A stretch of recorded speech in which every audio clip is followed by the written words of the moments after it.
Au nord de la Lozère, Chambon-le-Château, un village de 300 âmes touché par la désertification rurale. Ici, pas d'usine et peu d'habitants. Alors, en 2003, le conseil municipal a eu une idée folle, accueillir une cinquantaine de demandeurs d'asile.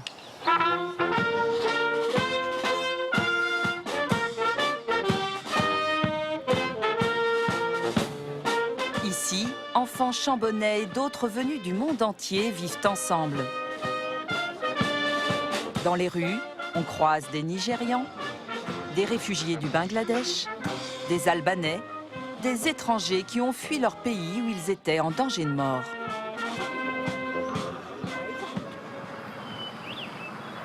Aujourd'hui, une nouvelle famille de réfugiés arrive au village.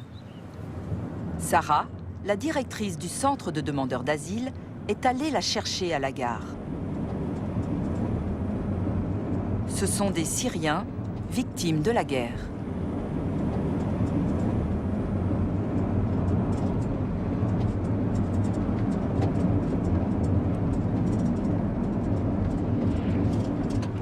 Mais dans ce voyage, ma psychologie est très mauvaise, très mal. Pourquoi? Moi, je suis très fatiguée.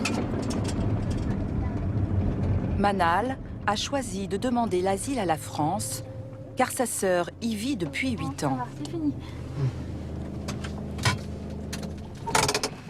Elle habite à Albi, à 3 heures de Chambon. Elle est venue les accueillir avec son mari, qui est français. On y va. Les deux familles ne s'étaient pas revues depuis des années.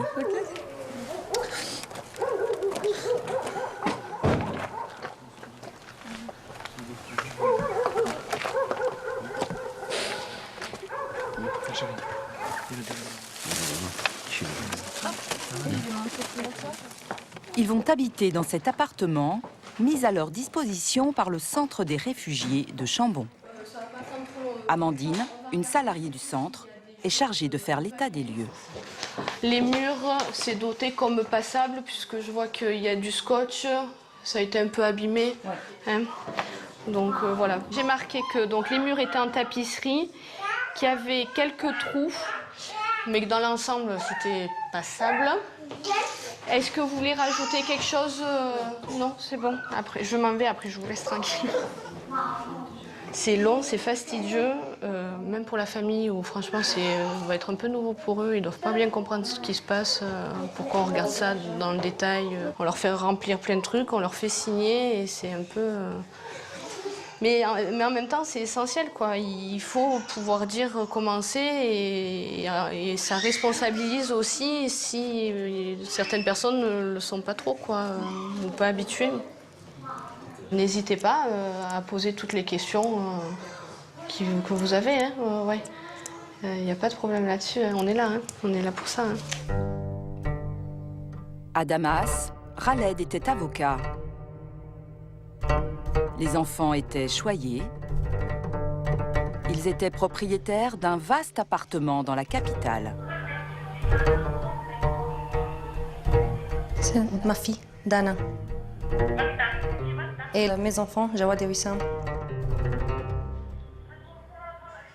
En 2011, la guerre éclate. La famille est terrorisée par les bombardements. Parfois, ils dormaient tous dans la même chambre en pensant que s'il arrive quelque chose, s'il y a un bombardement, soit on meurt tous, soit on reste tous vivants. Ils décident de quitter leur pays. 20 jours après leur départ, un obus tombe dans la chambre des enfants.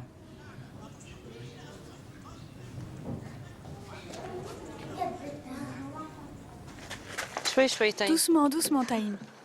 Comme les autres réfugiés, Manal, Khaled et leurs enfants vont rester à Chambon le temps que l'administration examine leur demande d'asile. Je suis très heureux parce que mes enfants sont en sécurité et ils sont heureux. s'ils obtiennent leurs papiers, ils pourront s'installer en Lozère ou ailleurs en France. Sinon, ils devront repartir en Syrie. Michel Nouvel est le maire du village. Il nous emmène à l'endroit où l'aventure exceptionnelle de Chambon a commencé. Cette ancienne bâtisse a longtemps abrité un centre pour jeunes en difficulté. Le maire y était professeur.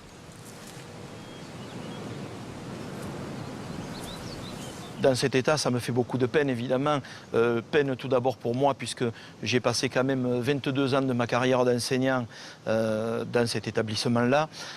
Peine en tant que maire, et évidemment aussi, puisque c'était une source importante d'emploi. 40 salariés venaient quotidiennement travailler dans cet établissement et faisaient vivre le village. Donc, vous comprenez, j'ai une double peine en ce moment. En l'an 2000, l'établissement ferme définitivement ses portes.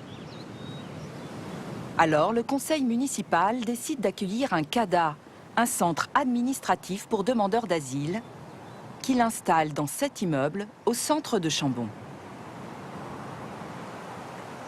Les réfugiés, eux, sont logés dans des maisons du village. Avec leurs enfants, ils sont une cinquantaine. Ça a permis de maintenir les services publics. Je pense essentiellement au bureau de poste qui est sur la place du village, qui a une activité encore grâce à ces familles de réfugiés. Il y a aussi mes collègues de l'école publique. Ça a permis l'arrivée d'enfants en grand nombre finalement, a permis de sauver et de maintenir les postes d'enseignants. Ça fait combien d'enfants d'étrangers à l'école? On est à peu près à pas tout à fait 50%. Entre les enseignants, le périscolaire, la cantine et le ramassage scolaire, une dizaine de personnes travaillent pour l'école. Le centre de demandeurs d'asile compte quant à lui 7 salariés. Autant de gens susceptibles de faire leurs courses à Chambon. Même si côté commerçant, il y a quand même un bémol. Bonjour. Madame Al-Saïd, comment allez-vous? C'est vrai qu'on se trouve rarement là aussi. Ah oui. Alors, et voilà. Bonjour. Vous voyez, vous avez la chance de... Oh, oui, oh, tu parles. 85 et 15. Les demandeurs d'asile, est-ce qu'ils viennent faire leurs courses chez vous? Non, rarement. J'ai juste les Africains. C'est tout. Ils viennent Et encore pas régulièrement. Le peu qu'ils consomment, ma foi, Oui, voilà, mais ça permet de maintenir très certainement les commerces en activité, quoi. Je veux dire, la pharmacie, oui. Ils n'ont pas les mêmes habitudes alimentaires que les Lozériens, que les Français. Donc, quelquefois, c'est vrai que tous les commerces ne s'y retrouvent pas. Je ne sais pas si l'objectif d'un centre d'accueil de demandeurs d'asile, c'est de faire consommer sur place, mais c'est surtout d'accueillir des gens qui sont en difficulté dans leur pays. Donc je pense que c'est un petit peu une tradition française, non? Donc je pense que c'est important aussi de le faire. Une valeur de la République? Une valeur humaine. Tout simplement. Tout Je crois que tu as simplement. résumé. Moi, je vous abandonne. Au revoir, Madame la boulangère. Au revoir. Et à plus.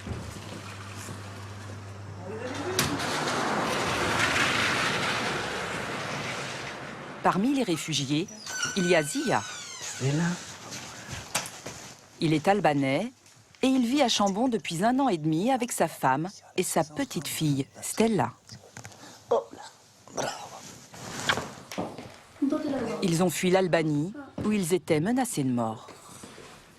Pas bien, maman. Pas là-dedans. T'es fatiguée, Stella? T'as envie de dormir encore? Oui? Non, Stella. Bisous. T'as pas, je vais venir. Tout à l'heure, Stella. Ciao, Stella. Oui, toujours voulais partir avec papa. Elle dit, je fais bisous parce qu'après toi, retourne vite. On va dire, si je n'ai pas fait bisous toi reste beaucoup. C'est ça.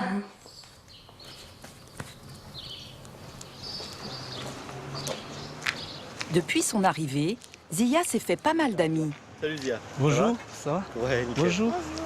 Parmi eux, Jean, un Chambonnais qui est l'un des organisateurs de la fête du village. Bon, on y va? On va goûter le repas. D'accord. Le plat, qui sera servi ce soir à la fête, est préparé par le boucher. Bonjour. Tiens, c'est chaud. Tu vas faire chaud? Passe là-bas si tu veux. Où ça? À table. À table? Ah oui.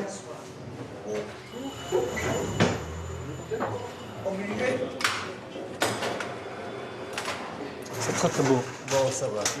Vous connaissez ce monsieur? Oui. Vous savez comment il s'appelle, vous? Zia, voilà, oui. Vous le connaissez? Oui. Oui, j'ai venu chaque fois acheter les viandes. J'ai cherché sa viande. Zia ne va à la boucherie que 2 fois par mois, car il n'a pas beaucoup d'argent. En effet, la loi interdit aux réfugiés de travailler. Il vit avec seulement 380 € par mois.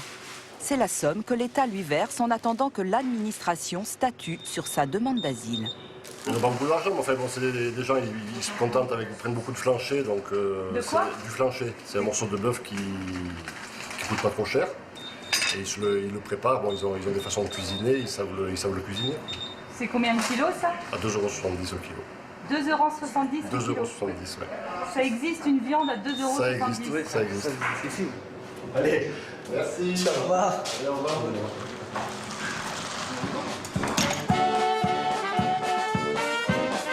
Dans l'après-midi, la fête commence.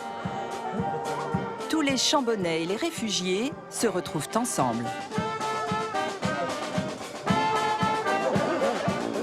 Parmi les demandeurs d'asile, il y a aussi John, un Nigérian. Il vit avec sa famille à Chambon depuis 1 an. John et ses enfants ont un petit rituel. Chaque jour, en fin d'après-midi, ils se rendent au cœur du village, dans ce potager collectif réservé aux réfugiés. Zia, l'Albanais, habite juste au-dessus du jardin. Qu'est-ce que tu as planté, John? Salade et spinach. Ah, tu mettre les graines? Hein? Tu plantes les graines? Oui. Tu veux que j'aille te chercher la fourche? Non. Merci. Non. Au revoir. Apportez-moi plutôt de l'eau. Encore de l'eau? Oui, il nous faut plus d'eau. On doit aussi arroser là-bas. Il en faut beaucoup? Mais en la moitié. Je vais en mettre comme tu veux. Jusque-là.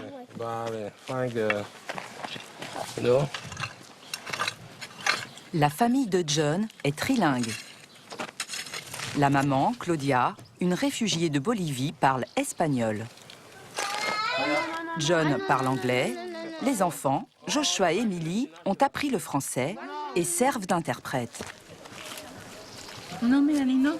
Qu'est-ce que vous rapportez pour manger à la maison du jardin? Vous pouvez nous montrer? Qu'est-ce que vous rapportez?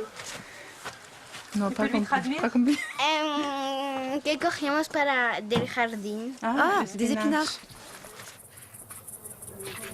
Ce soir, c'est le dernier repas avant la rentrée scolaire. Ferme tes yeux, Mélanie. Ferme tes yeux. Merci Saint-Père pour la famille, merci Saint-Père pour la nourriture. Bénissez la famille, bénissez la nourriture, le pain de chaque jour. Au nom de Jésus, Amen.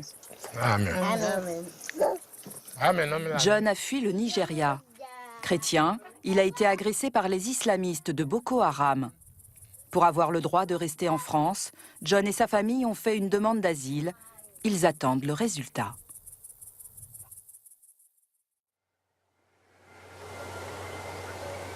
Aujourd'hui, c'est la rentrée scolaire.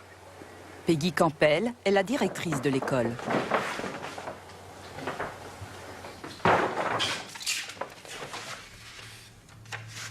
Alors, je vais pas les mettre très haut pour que ce soit quand même à hauteur des yeux des enfants. Cette année, c'est elle qui va s'occuper de la classe réservée aux étrangers qui viennent d'arriver, comme les enfants syriens, Wissam, Jawad et leur petite sœur Dana. Moi, ça m'angoisse beaucoup, oui,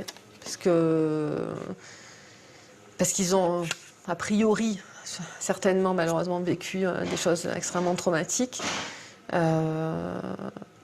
Moi, je sais pas voilà, comment ça va se passer dans leur tête, s'ils sont très en souffrance, et justement comment ils vont se comporter. Mais il me semble évident voilà, que par exemple avec des enfants comme ça, je dois moi aussi, quelque part, être maternelle avec eux. Ça ne veut pas dire que je remplace une maman, hein, mais ça veut dire être... voilà, il y a un pan affectif qui est important. Et, plus important que dans une classe classique? Voilà, plus important que dans une classe classique, hormis la maternelle, où là, c'est très, très important. 8 heures du matin. Les enfants syriens se préparent pour une rentrée très inhabituelle.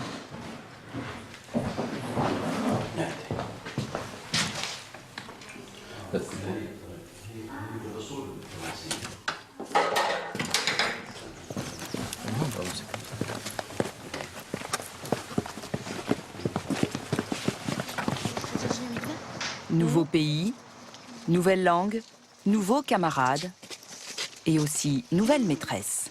Enchantée, je suis Peggy, la directrice. Bonjour. Bonjour madame. Bonjour. Bonjour. Bonjour. Il y a Wissam. Wissam, Jawad. Et Jawad. Et Dana. Dana. Oui. Bonjour. Pour Stella, la fille de Zia l'Albanais, c'est la 2e rentrée scolaire à Chambon. Les plus petits, comme Taïm, le cadet des Syriens, sont intégrés directement en classe maternelle. Donc Taïm, bonjour. Ça va? Oui. Bienvenue dans la classe des petits. À 5 ans, il va apprendre à parler français naturellement en côtoyant les petits chambonnais. Les plus grands, en revanche, doivent d'abord passer par la classe de Peggy. Je l'ai mis là. Bon, mais bonjour. Bonjour. On va aller... Avec les Syriens, il y a aussi 2 petites du Bangladesh. Émilie et son frère Joshua, ainsi que 2 Tchétchènes que nous floutons pour des raisons de sécurité. Ah, il est là. Hop. Allez, vous venez? On va derrière. Première mission de Peggy, que les enfants fassent connaissance. Allez, on fait une grande ronde. Grand. Hop, on lâche les mains. On prend le ballon, on l'envoie à un copain et on dit son prénom. Peggy envoie d'abord le ballon à des anciens élèves qui comprennent déjà le français. Yasmine. Dana. Dana. Wissam. Wissam. Joshua. Joshua. Jawad. Jawad. Fabien. Super. Allez, vous venez, on va rentrer puis il fait un peu froid. Merci. Si vous avez des feutres ou des crayons qui sont à vous, vous pouvez les sortir. Émilie, la fille de John le Nigérian, a déjà passé 1 an dans cette classe d'accueil. Moi, j'adore trop les maths. Pas la science, pas... Moi, j'aime pas la science. Dès que les enfants étrangers maîtrisent le français, ils intègrent les classes ordinaires avec les élèves chambonnais.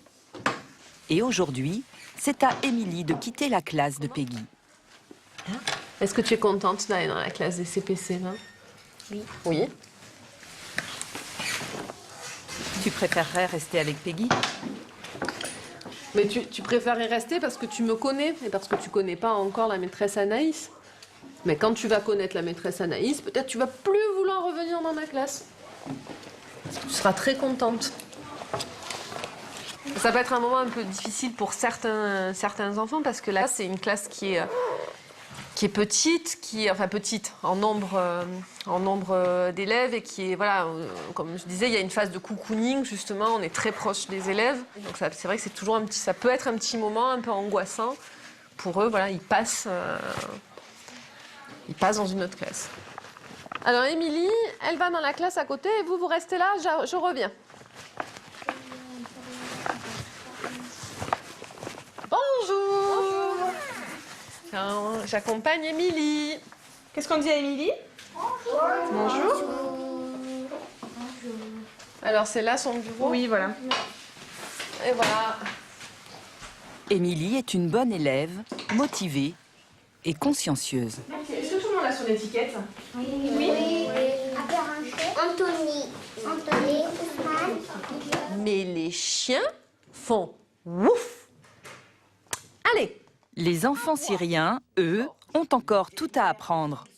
Pour Peggy, c'est un défi. Les chiens font wouf. La maman de Georges. Pour évaluer le niveau de français des enfants syriens, Peggy utilise un livre avec des animaux. Le vétérinaire. Là, c'est quoi, ici, comme animal? Wissam, tu sais? C'est la vache. Et ici, Alihan, tu veux dire? C'est le chat. Chat. C'est le chat. Et... Fabia est arrivée dans cette classe l'an passé. Elle a acquis de bonnes bases. Le coche. Le coche. Cochon. Bravo. Merci. Dans quelques mois, Peggy utilisera à nouveau ce livre pour évaluer leur progrès. Ça, on va aller en récréation.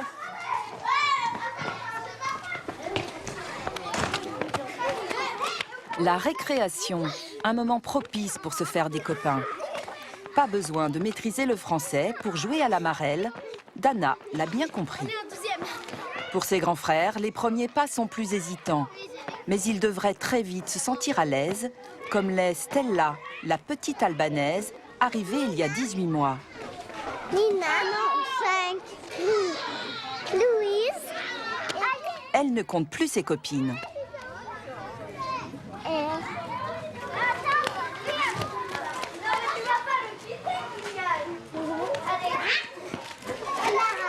Elle s'appelle comment? Clara. C'est ta copine? Inès, la grande là. Inès.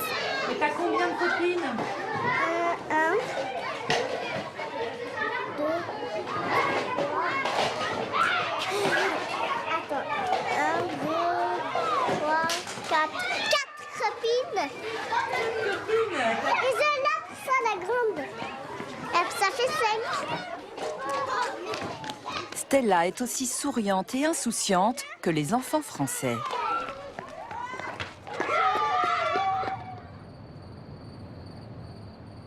Stella Maloud.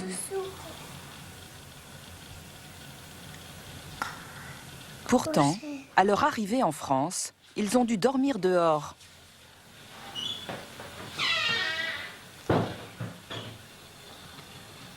Stella n'avait que 3 ans.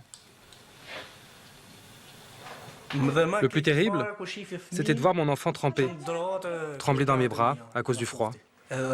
C'était ça le plus terrible. Durant ces quelques nuits, Stella a contracté un virus dangereux et elle a dû être hospitalisée. Si jamais leur demande d'asile est refusée, Zia ne sait pas ce qu'ils deviendront.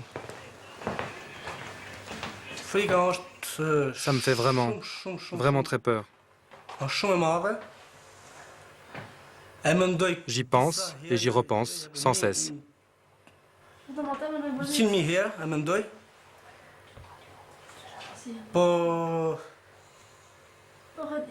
Mais Dieu est grand et j'espère ne pas finir dans la rue.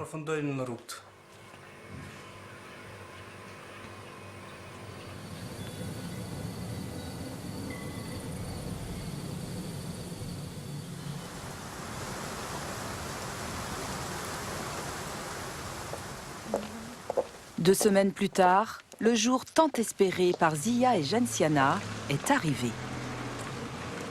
Ils vont à la poste chercher la lettre de l'OFPRA, l'organisme qui accepte ou refuse les demandes d'asile. Voilà. Qu'est-ce que ça représente pour vous, cette lettre? Très, très, très importante. Parce que nous, ça fait beaucoup de temps que nous attendons ça, et c'est très, très importante. C'est pour ça que j'espère qu'elle est positive.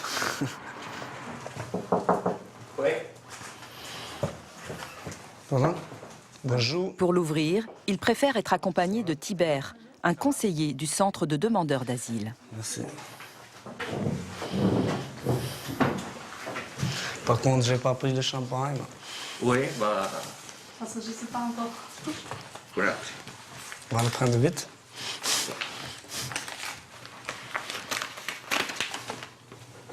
La demande d'asile est rejetée.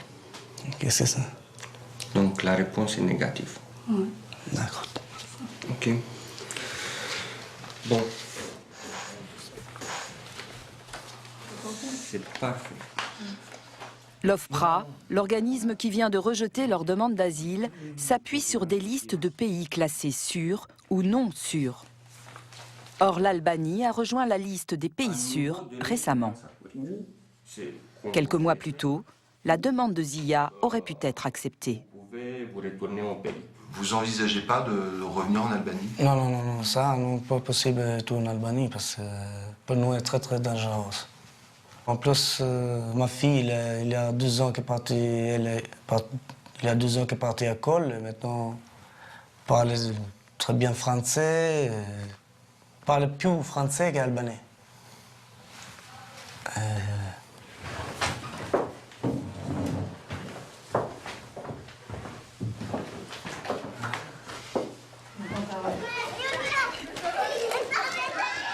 À 5 ans, Stella a passé presque la moitié de sa vie avec ses copines chambonnaises et parle maintenant couramment français. Regarde le ver de terre. Il faut 2 feuilles pour la remonter. Ouais, moi aussi, j'en cherche une. J'étais presque. Voilà, je l'ai pris. Oh, c'est bon, allez, lâche-le vite. Non, non, non. Mets-le dans ta bouche, moi je le goûte pas. Dans ta bouche, moi je le goûte. Non, non, c'est trop mauvais. Mais même débouté du droit d'asile, il reste encore un espoir.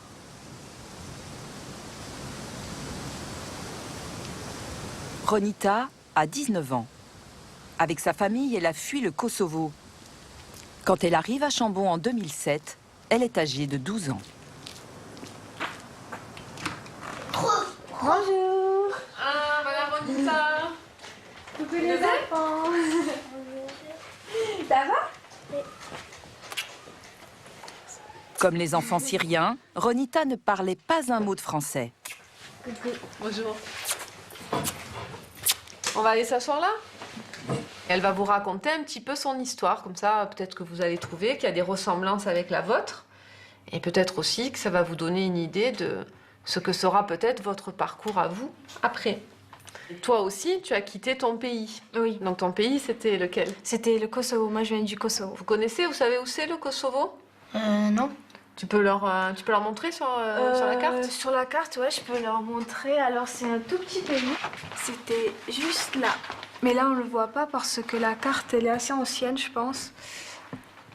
Juste ah là. Oui. Ouais. Et donc, quand tu as quitté ton pays, tu as laissé des gens de ta famille, non? J'ai dans ton laissé pays. toute ma famille là-bas. J'ai laissé mes amis, ma maison, même les souvenirs. Enfin, je peux dire que avec le cœur, je suis quand même toujours là-bas, même si je suis ici physiquement. Vous aussi, vous avez laissé dans votre pays Vous avez laissé qui dans votre pays? L'école et mes amis. Et de la famille aussi? Ma grand-mère et mon grand-père. Aujourd'hui, Ronita est en terminale économique et sociale. L'an dernier, elle a passé son bac de français. À l'oral, j'ai eu 16 et à l'écrit, j'avais eu 13. J'avais jamais eu 13 à l'écrit en français. Là, elle vient de dire les notes qu'elle a eues à son bac de français. Vous savez ce que c'est, le bac? Oui. Hein, c'est un examen qui est important. Et les notes qu'elle a eues en français, moi, j'ai pas eu les mêmes notes en français. Hein. J'ai eu des moins bonnes notes qu'elle au bac. Donc, comme quoi, hein, une jeune fille qui vient d'un autre pays et qui n'est pas là depuis longtemps peut réussir mieux que la maîtresse française d'une école qui apprend à parler aux enfants étrangers. Donc, félicitations. Merci. C'est un beau parcours. Pourtant, la famille de Ronita revient de loin. Victimes de représailles au Kosovo, leur fils aîné y a même trouvé la mort dans un accident de voiture suspect. En 2007, la famille trouve refuge à Chambon, mais comme pour Zia, leur demande d'asile va être refusée. Parmi les habitants qui les ont soutenus, il y a Michel Nouvel, le maire. Il était à l'époque le directeur de l'école primaire. Bonjour. Ça va? Ça va? Bonjour. Ça va? Bonjour Michel, ça va? Oui? Bon, je vois que tout le monde va bien. Oui, c'est bon. Eh, ça pousse chez vous? Oui. Oh, qu'est-ce qu'elles sont grandes. Oui, c'est ça. Hein? Parce qu'on mange beaucoup. Ça mange beaucoup? Oui. Ouais, non. Je me souviens, hein, quand vous êtes arrivés, Elles travaillent beaucoup. elles étaient toutes petites. Oui, exactement. Mon Dieu. Et oui, c'est comme ça, vie. Et Altine, il était, alors c'était... C'est moi. C'était un bébé, Altine. Nous avons vu arriver cette famille avec de nombreux enfants. Donc pour l'école, c'était très bien. Ah oui, pour Chambon, c'était bien. 5 enfants, vous avez dû vous dire, ah, ça va peupler notre école. Ça a reboosté un petit peu l'effectif de l'école, effectivement, mais bon, c'est pas uniquement ça, quoi. Je veux dire, c'était des gens qui étaient très, et qui le sont toujours, très volontaires, très dynamiques, et avec qui on a eu toujours de bonnes relations, de bons rapports. Et voilà, et je suis bien content qu'il se soit pas trop éloigné de Chambon-le-Château. Ça nous permet de nous rencontrer très souvent. Lui, et avec autres maîtres et maîtresses avec nous, était tout le temps très très gentil. Tout le temps nous sommes aidés, tout le temps nous sommes donnés, comment ça s'appelle, courage pour vie, motivation pour penser tout le temps bonnes choses. Et c'est vraiment maintenant un paradis pour nous. Aujourd'hui, la famille vit à Langogne, à une demi-heure de Chambon. S'ils n'ont pas été expulsés, c'est grâce au soutien de nombreux Lozériens comme Bénédicte, une ancienne professeure de Ronita. Ils ont écrit des dizaines de lettres à la préfecture afin de demander une autorisation de séjour pour raisons humanitaires. Je suis dans la même classe que Ronita, au collège Marthe du Perron à Langogne, et je suis très triste que Ronita parte. Je voudrais que vous lui laissiez, etc. Bonjour, je m'appelle, je suis une amie de Ronita Yachari, je voudrais que vous laissiez ma Ronita à moi. Elle est bien dans la classe, elle travaille très bien, même un peu trop. C'était la meilleure élève de la classe. Hein. Elle écrivait mieux le français que n'importe quel enfant né ici. J'aimerais que Ronita reste, ainsi que toute la classe de 6e C. Je pense que les professeurs seront de mon avis. Des parents d'élèves de Chambon montent aussi au créneau.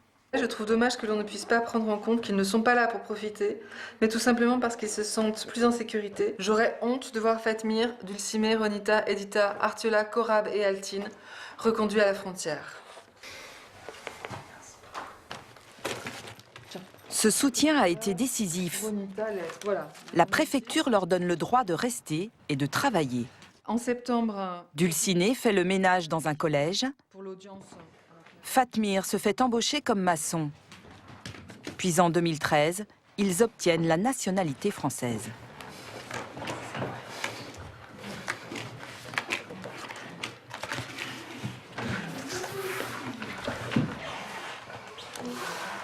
Ça, c'est pour nous maintenant autre vie.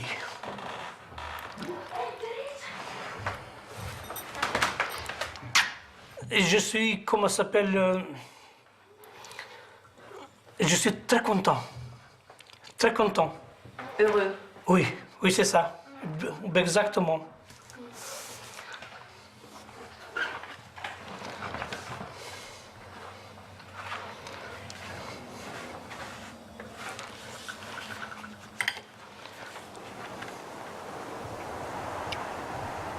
En revanche, pour les autres réfugiés à Chambon, c'est toujours l'attente. Ils passent en moyenne 1 an au village, le temps que l'administration décide s'ils peuvent rester ou non en France. Un temps suspendu, où l'ennui se mêle au sentiment d'inutilité. Car la loi leur interdit de travailler et cela entraîne le rejet de certains habitants. Dans le café du village, la situation des étrangers fait débat.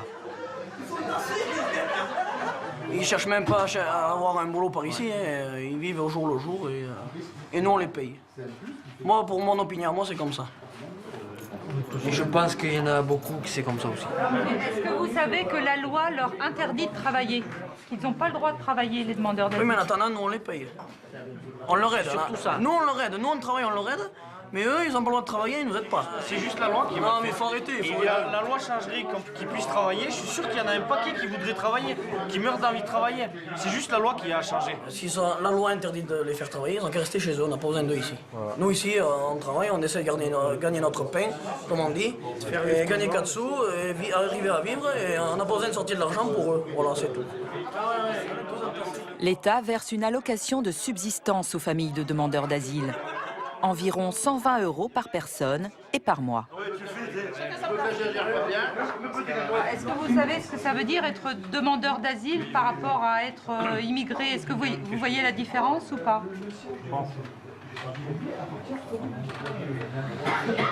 Non, Demandeur d'asile.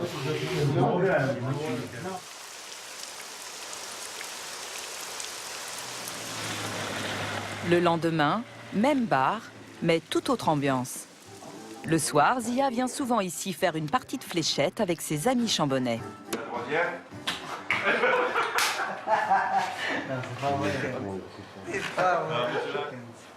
Laurent est conseiller d'éducation dans un collège de la région.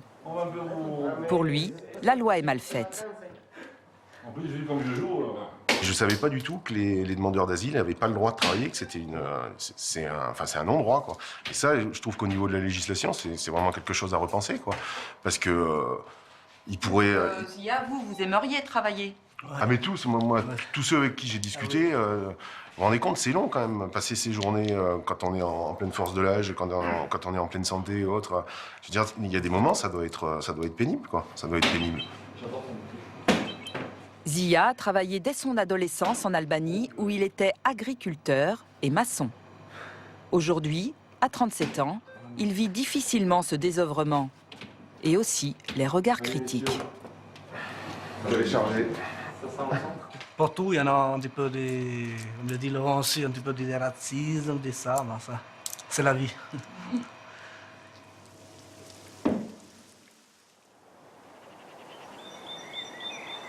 Ici, la présence des réfugiés n'enflamme pas les urnes. À la dernière élection présidentielle, le Front National a fait un score plus faible que dans le reste de la France.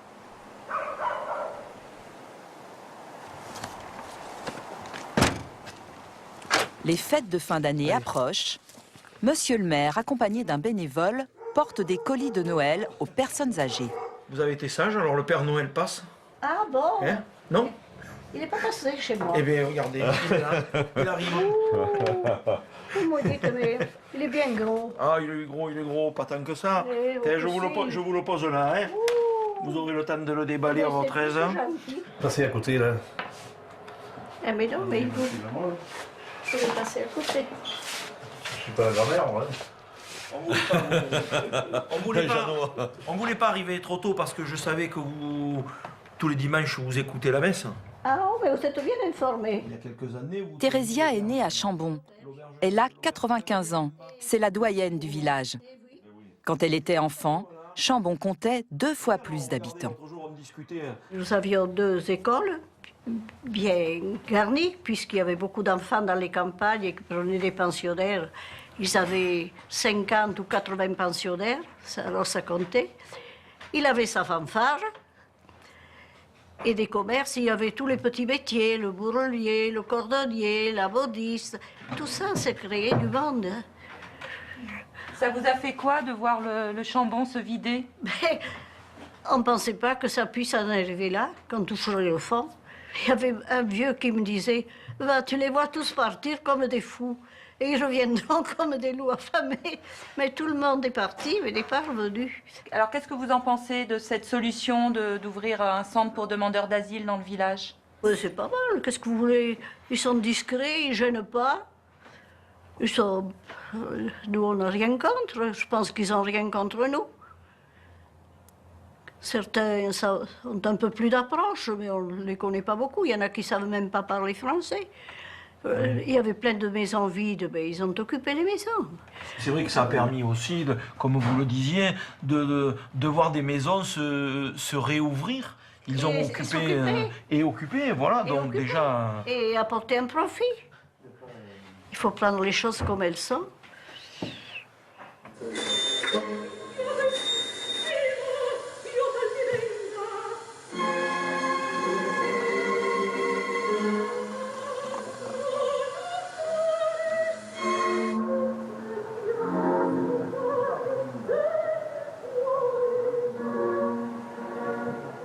Le vivre ensemble, la tolérance. Un sujet permanent dans la classe de Marion. Aujourd'hui, ces élèves vivent un événement particulier. Ces 2 fillettes tchétchènes ont été déboutées du droit d'asile après 2 années passées ici avec eux. Donc j'en profite aujourd'hui pour vous dire quelque chose qui, moi, me rend un petit peu, enfin même très triste. D'accord, mais peut-être que vous le savez déjà, c'est qu'elles vont partir dans moins d'1 mois. Julie est chambonnaise. Depuis la maternelle, elle côtoie des enfants qui arrivent et qui repartent. Julie ? C'est nos amis, après on s'habitue à eux. On les voit tous les jours. On les voit à l'école. On apprend avec eux. On devient camarades de classe. Et ensuite, ils partent tout d'un coup. Du coup, ça nous rend tristes. Lola, tu veux dire quelque chose ? Oui, avant, moi j'avais une copine au Chambon et elle venait de Tchétchénie, mais maintenant elle est partie, j'ai plus de nouvelles d'elle et je suis un peu triste. Jawad, ça fait combien de temps que vous êtes à Chambon ? Vous êtes arrivé à l'école à la rentrée, en septembre ? Combien de mois ? Combien de... C'est ça ? Hein ? Ils sont arrivés à la rentrée ? Oui. Et alors, où est-ce que vous en êtes là, dans vos jeux, tout ça ? Est-ce que vous êtes obligé de réexpliquer ? Est-ce que c'est encore difficile ? Est-ce que ça y est, c'est... Lola ? Moi, je leur crie pas dessus parce que... moi, j'aime pas trop quand on se fâche et parce qu'ils viennent juste d'arriver et après, ils peuvent pas comprendre et c'est pas de leur faute s'ils peuvent pas comprendre. Il suffit juste d'y expliquer, pas la peine de s'énerver, de s'acharner. Parce que ça sert à rien. Non. Alors juste de faire comprendre qu'il faut, par exemple au jeu, qu'il faut tirer là-bas. Et à force, ils comprennent qu'il faut, pas la peine de se disputer ou s'acharner. Je pense que vous avez envie d'aller en récréation. Oui.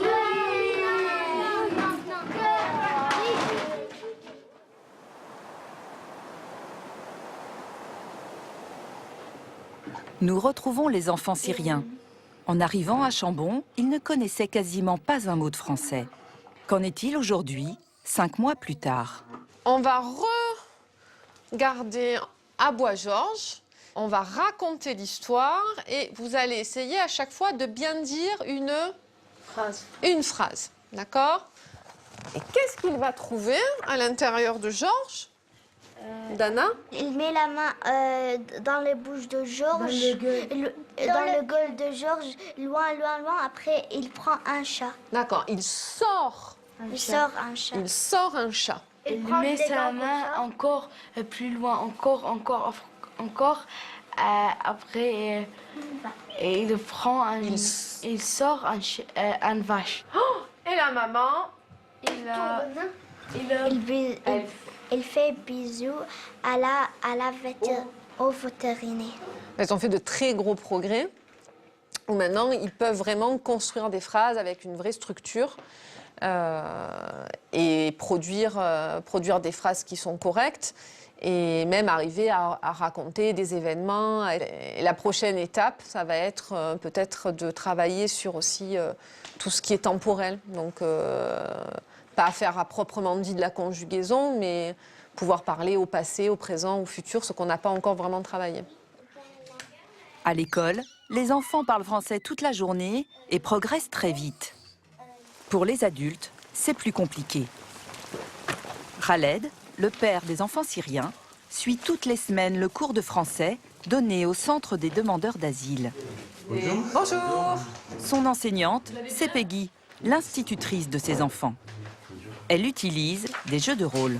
Khaled, Non, Khaled, c'est pas vous malade, c'est un enfant, d'accord?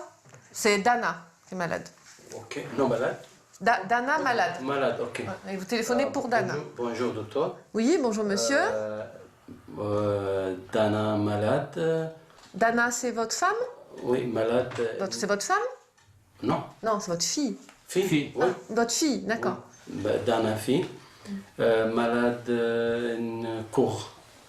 Elle a mal au cœur? Oui. Ouh, vite, on va aller à l'hôpital. Merci. Au revoir. L'urgence, c'est plutôt de parler, en fait. C'est leur donner une espèce de kit de démarrage, en fait, pour, voilà, dans les situations, on va dire, quotidiennes ou d'urgence, pouvoir se débrouiller, se faire comprendre et comprendre ce qu'on leur dit. Après, vraiment rentrer dans tout ce qui est grammaire, orthographe, prononciation, c'est des choses qui peuvent venir beaucoup plus tard.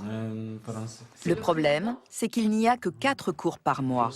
Pas assez pour progresser rapidement. Il s'appelle François Hollande. Khaled en voudrait 2 fois plus.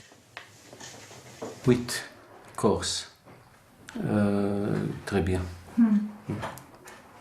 4, non. 4, oui, c'est pas Non, suffisant. non.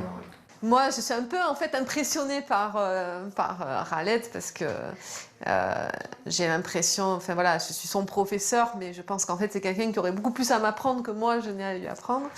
Et parce que je sais que c'est quelqu'un qui a fait, voilà, qui a un niveau justement, voilà, qui se retrouve mon élève, mais qui a un niveau d'études très supérieur, qui est voilà, donc c'est vrai que j'ai un peu la pression en fait.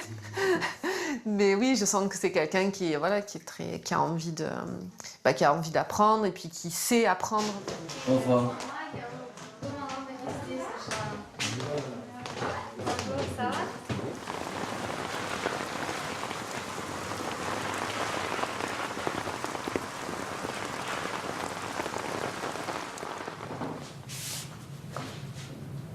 Khaled a tout perdu.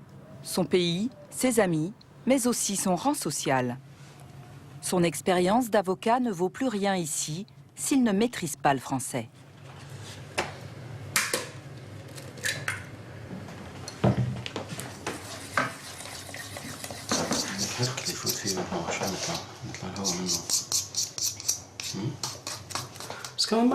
Moi, je ne peux pas vivre comme ça. Je veux travailler, je veux étudier, je veux évoluer, pas régresser. Ça me tue vraiment de ne pas communiquer. Je fais franchement mal pour l'instant.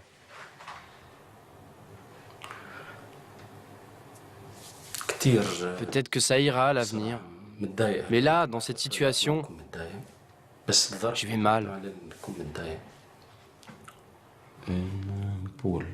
Pour améliorer son français, Khaled travaille aussi à la maison le plus souvent possible, avec l'aide de Manal. Je suis malade. Je suis malade. Je voudrais. Je voudrais. Un rendez-vous.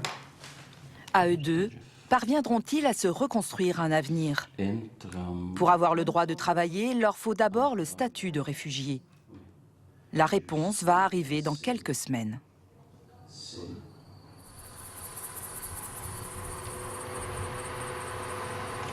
Aujourd'hui, John le Nigérian, Joshua et Emily vont connaître la décision de la Cour nationale du droit d'asile.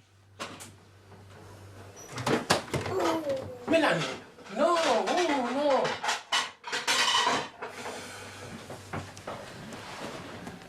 Si c'est négatif, ils devront rentrer au Nigeria ou en Bolivie, où ils sont en danger de mort.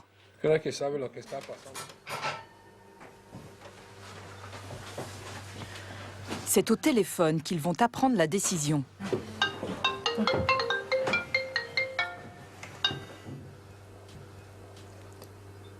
Allô? La famille de John va être fixée sur son sort. Oui. Au bout du fil, leur avocate va leur annoncer si la France leur accorde l'asile.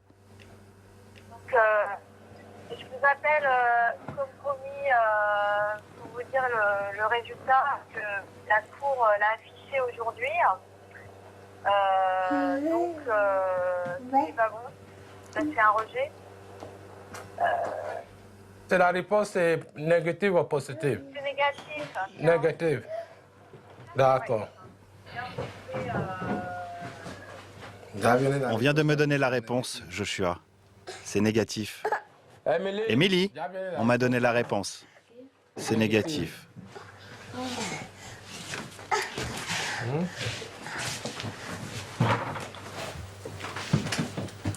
Dans le village, une personne sait que la décision devait tomber aujourd'hui. C'est Peggy.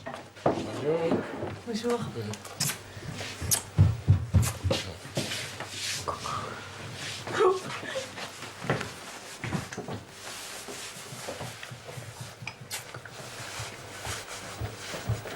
Vous avez beaucoup de vie. C'est négatif. Donc, 2 fois par mois négatif.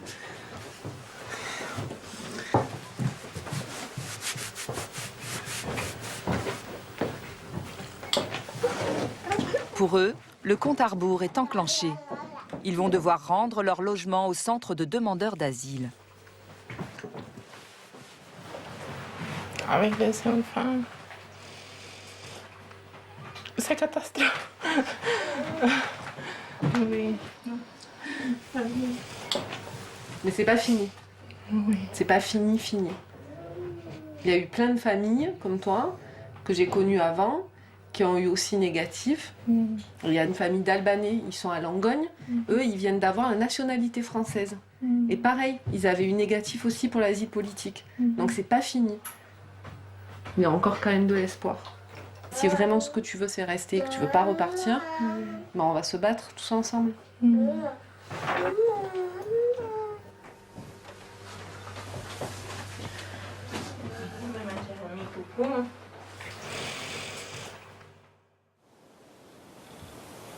Vacances de Noël à Chambon.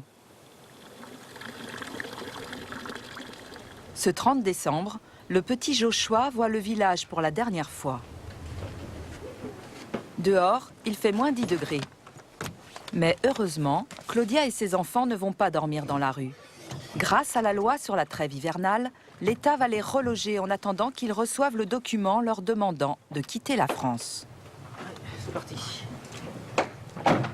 Franck, un salarié du centre, les emmène dans un hôtel social à Mende, la préfecture de la Lozère. Pour eux, c'est l'adieu à Chambon.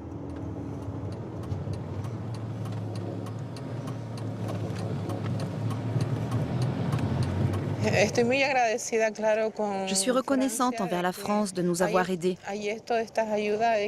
Nous n'allons pas dormir dehors, dans la rue, en plein hiver, avec les enfants.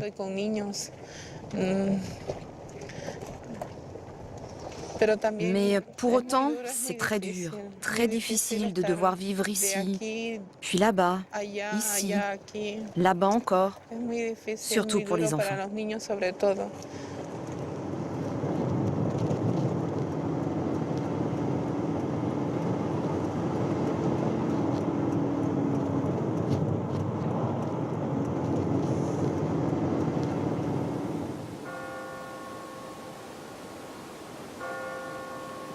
Deux mois plus tard, nous sommes en février et chez les Syriens aussi il y a du nouveau. Avec 2, 8.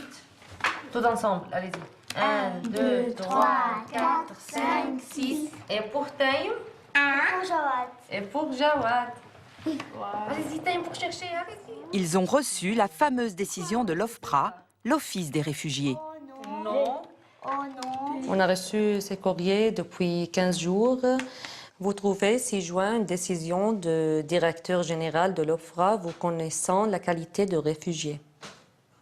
Ça veut dire maintenant on a gagné les papiers pour rester ici en France jusqu'à 10 ans. Pendant 10 ans? Oui. Comment vous avez réagi quand vous avez ouvert la lettre? On est très très contents, très heureux, et les enfants encore.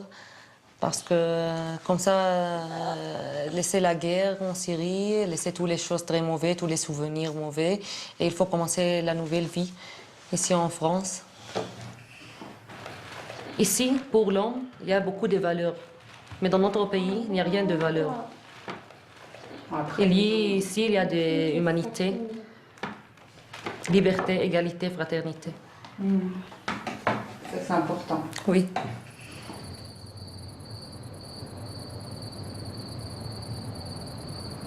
Pendant ce temps, dans ce bar, des Chambonnais célèbrent une histoire d'amitié. Une fête est donnée en l'honneur de Zia, Jansiana et Stella. Ça va. Salut, ça va? Vas-y. Bonjour. Salut Zia, je suis Salman de ma gauche. Ça va bien? Bon, comment ça s'est passé après-midi? Michel Nouvel, le maire, et tous les amis de la famille albanaise sont là pour se réjouir d'une bonne nouvelle. Eh bien, vous attendez? Bon, messieurs, dames, je propose qu'on porte un toast. Oui, c'est bon. À Zia, sa famille. Salute Pace, Pace à salut. Merci. Merci beaucoup à Merci. tous. Merci beaucoup. Zia et sa famille, qui ont eu une réponse négative pour l'asile, ne seront pas expulsés dans l'immédiat. La préfecture vient de leur accorder un titre de séjour provisoire pour des raisons médicales, car Jansiana a un problème de santé. Ce sursis est un soulagement pour eux. Elle va pouvoir continuer à se soigner. Là, tu es au courant pour les papiers que nous les gagnons? Que nous gagnons les papiers? Oui? Est-ce que tu es contente?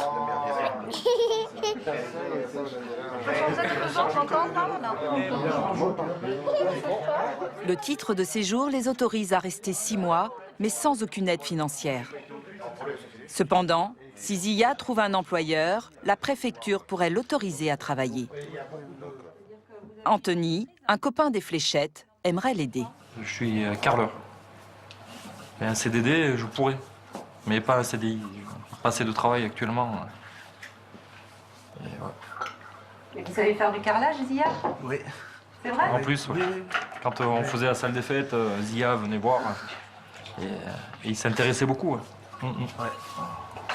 Je fais tout maçonnerie, je le fais tout. Bon, pas aussi bien que moi. Mais... C'est un très bon ça, non? Et en plus, on s'entend bien, donc il n'y a pas de souci. Je vous dis, de l'oser rien. Il est chambonné. Avant d'être un immigré, c'est un chambonné.